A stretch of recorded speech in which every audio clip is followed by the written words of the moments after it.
நம் ஆண்டவர் இயேசு கிறிஸ்துவின் நாமத்தினால் மகிழ்ச்சியும் சமாதானமும் நம் அனைவரோடும் இருப்பதாக. லூக்கா 17:1-6 முடிய இயேசு தம் சீடரை நோக்கி கூறியது: பாவ சோதனை வருவதை தவிர்க்க முடியாது. ஆனால் ஐயோ, அதற்கு காரணமாய் இருப்பவருக்கு கேடு. அவர் இச்சிறியோரில் எவரையாவது பாவத்தில் விழ செய்வதை விட அவ்வாறு செய்பவரது கழுத்தில் ஒரு எந்திரக்கல்லை கட்டி அவரை கடலில் தள்ளிவிடுவது அவருக்கு நல்லது. எனவே நீங்கள் எச்சரிக்கையாயிருங்கள்.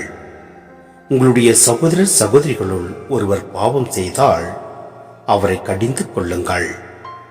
அவர் மனம் மாறினால் அவரை மன்னியுங்கள்.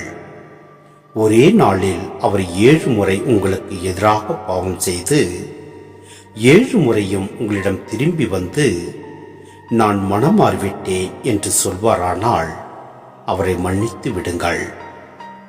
திருத்தூதர்கள் ஆண்டவரிடம் எங்கள் நம்பிக்கையை மிகுதியாக்கும் என்று கேட்டார்கள். அதற்கு ஆண்டவர் கூறியது: கடுகளவு நம்பிக்கை உங்களுக்கு இருந்தால் நீங்கள் இந்த காட்டு அத்திமரத்தை நோக்கி, நீ வேரோடே பெயர்ந்து போய் கடலில் வேரூன்றி நில் என கூறினால் அது உங்களுக்கு கீழ்ப்படியும். சிந்தனை: நம்பிக்கை என்பது நாம் எதிர்நோக்கி இருப்பவை கிடைக்கும் என்னும் உறுதி.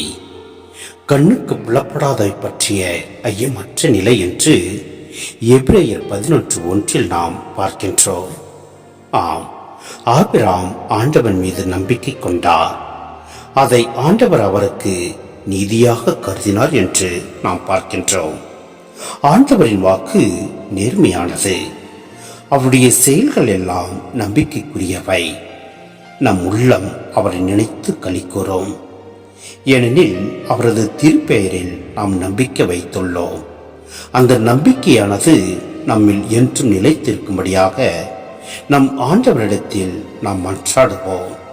இந்த தப காலத்தில் நாம் ஒருவருக்கொருவர் அன்பு செய்து இறை வாழ்வில் நாம் நிலைத்திருப்போம்.